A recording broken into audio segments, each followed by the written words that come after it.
Ramón Margalef nació en Barcelona en 1919 y es catedrático de Ecología en la Facultad de Biología de la Universidad de Barcelona. Es especialista en biología marina y pionero de prestigio internacional en la biología teórica. Su obra, Perspectives in Ecological Theory, es ya un clásico de la introducción de la entropía de Shannon y de la teoría de la información para el estudio de la organización de los sistemas vivos. En 1981 recibió el premio Hundman y en 1984 el premio Ramón y Cajal.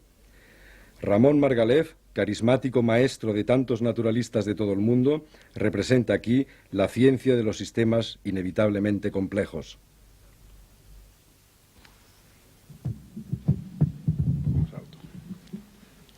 Agradezco al doctor Wagensberg su presentación y, por supuesto, a los organizadores el haberme invitado a ocupar esta tribuna.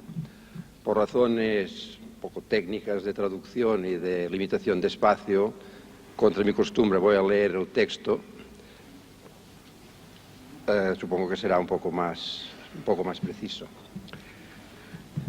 Repetidas veces se ha escrito que la selección natural es el único mecanismo en el mundo que puede extraer orden del caos. Yo creo que opinión tan tajante lleva consigo una considerable dosis de ingenuidad y quizá corresponde a una época ya pasada. En cualquier caso, el tema de la selección natural reitera en otro terreno la eterna cuestión del determinismo o indeterminismo en la naturaleza. O, no sé si es lo mismo, averiguar por dónde se nos cuela lo que nos atrevemos, con considerable atrevimiento, a calificar como novedad. Veamos en qué consiste la selección natural. Puesto que el espacio ocupable es limitado, las entidades o sistemas que tienen la capacidad y la manía de autorreproducirse no pueden hacerlo de manera ilimitada. Han de esperar que otros mueran y dejen espacio libre, o morir ellos mismos. No hay sitio para todos. Es conveniente añadir desde ahora que los sistemas se pueden reproducir por lo que podemos llamar virtud propia, como los organismos, o bien pueden ser copiados por algún agente o sistema externo y más amplio, como son los virus, las palabras, las piezas fabricadas y los textos impresos, que dependen de otros organismos, del lenguaje, de la industria o de la copiadora respectivamente. En virtud de la selección natural, el número de las réplicas que persisten por cierto tiempo es inferior al número de las réplicas que podrían generarse. Si las configuraciones o los organismos que persisten de preferencia siguen teniendo la misma forma de los que desaparecen, o si se trata de elementos de varias clases complementarias, en el caso de palabras o organismos, y siguen conservando las mismas proporciones numéricas de antes, lo que hace que unos persistan y otros no, aparece indeterminado. ¿Quiénes son los elegidos? Es una especie de lotería. Si se comprueba que existen o existieron diferencias entre los que persisten y los que se extinguen precozmente, se atribuye a características opuestas en que dichas diferencias se manifiestan un valor positivo o negativo respecto a la selección natural. A la larga, los seleccionados persisten y las características que los adornan se consideran como ventajosas, por lo menos en un asunto tan importante como es el seguir con vida. Pero en este caso, generalmente es forzoso reconocer cierta indeterminación en lo que hace que un determinado carácter adquiera la configuración de la que depende que pase la prueba. La mutación aparece como indeterminada, independiente de cualquier proceso de selección que posteriormente pueda ocurrir. En los sistemas propuestos a los que se puede aplicar el concepto de selección natural, la indeterminación aparece derivada de nuestra ignorancia en relación con el funcionamiento de los sistemas de que tratamos.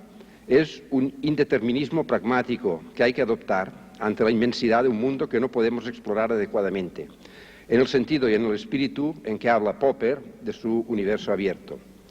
Esto quiere decir que, en general, los biólogos aceptamos el indeterminismo de facto que puede solucionar sus problemas en relación con la selección natural dentro de una visión estrictamente determinista del universo. Si la pequeña dosis de indeterminación que aceptamos en la práctica no se viera como una consecuencia de nuestras limitaciones, sino como un derecho que se reserva a la naturaleza, Tendríamos una rendija por donde se podría infiltrar un creacionismo, tanto a nivel de la aparición de nuevas variantes como en las decisiones que llevan a elegir a unas u otras de las variantes disponibles. Renunciando ahora a trabajar con esta última hipótesis, es preferible dirigir el esfuerzo a examinar más críticamente la teoría ortodoxa de la selección natural y mejorarla si es posible. Prueba de que no está exenta de dificultades es lo mucho que se ha escrito sobre aquella y estas. Por supuesto que solo pienso ocuparme de aquellas dificultades y aspectos que escojo aquí y ahora.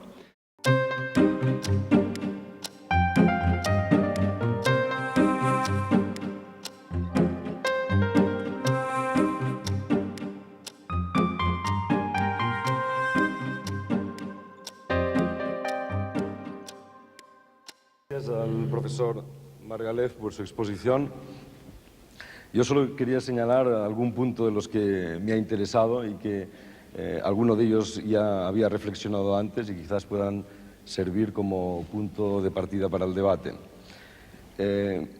Uno de los temas más suculentos para mí ha sido esta concepción de ley como una imposibilidad. En el lenguaje que se ha utilizado ayer, pues que en el espacio de los sucesos que pueden ser, pues que haya que la ley sea no determinar una secuencia precisa de sucesos, sino que en cierta región está prohibido el paso. De hecho, en física existen este tipo de leyes y, por ejemplo, la que usted ha mencionado, que es la segunda ley de la termodinámica, existe la formulación de Karateodori que se formula ya directamente como un principio de imposibilidad.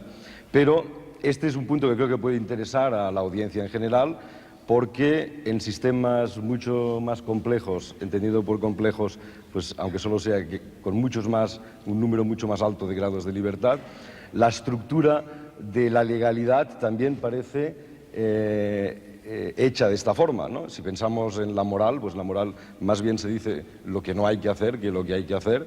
Los 10 mandamientos también están en este sentido.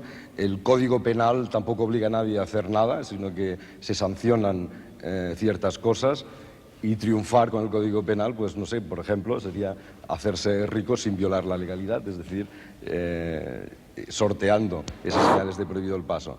El ejemplo del ajedrez también es un caso interesante. Hay jugadas prohibidas y queda un margen para la jugada. Incluso podríamos llegar hasta el dominio del arte, los movimientos artísticos, si ahí hay alguna regla, pues yo particularmente tengo también más simpatía por los movimientos artísticos que recomiendan no hacer algo que aquellos que recomiendan hacer algo especialmente, ¿no? Bueno, esto es en cuanto al contexto general del coloquio, pues es otra forma de la que se puede destilar cierto indeterminismo que cuesta tanto de sacar aquí. Yo creo que el equilibrio se ha ido decantando hacia la posición determinista, lo cual no es extraño porque ha habido una convocatoria favorablemente científica, ¿no? Es decir, una visión del mundo donde no todo sea ley, sino que lo que hay son ciertas zonas prohibidas y esa sea la forma en que las leyes se manifiestan, pues es algo a tener en cuenta y que podemos someter a discusión. Y yo creo que en física debe haber otro tipo de principios, no sé, principios variacionales que quizás también se puedan expresar como principios de imposibilidad.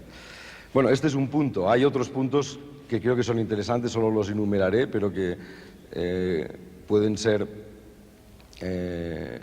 tener frutos en las discusiones, ¿no? Uno, el tema de la doble estrategia en la adaptación, de colonización por un lado y economía por el otro, que por lo menos en física, en termodinámica, tiene una expresión muy clara. Uno es el nivel del estado estacionario final que se alcanza.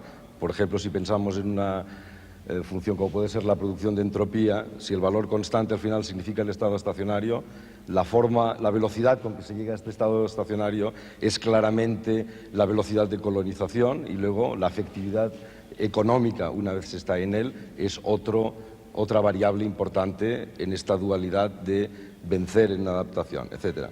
Yo creo que incluso puede servir para el debate de esta tarde algunos de los puntos para hablar de ética en general o incluso de política, ¿no? Porque si realmente los sistemas que que mejor manejan la información son los que ya la tienen, pues hay también una proyección directa en el sistema social, ¿no? Por ejemplo, en la eterna dualidad individuo-Estado.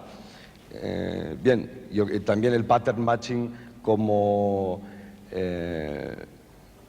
suceso próximo a la percepción artística me parece también muy interesante y no sé, yo creo que podemos abrir el turno de palabras sobre estos puntos o sobre cualquier otro de los que ha tocado el profesor Margalef, naturalmente. Yo le podría preguntar a usted. Me gustaría plantearle la siguiente pregunta.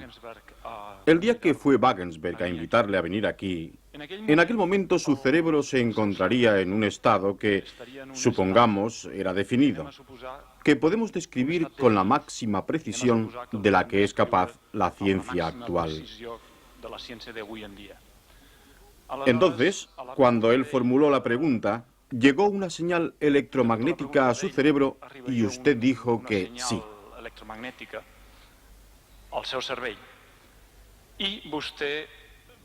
Mi pregunta es, dado el estado en el que se encontraba su cerebro y dada la pregunta de Jorge, ¿cree que podría haber dicho que no?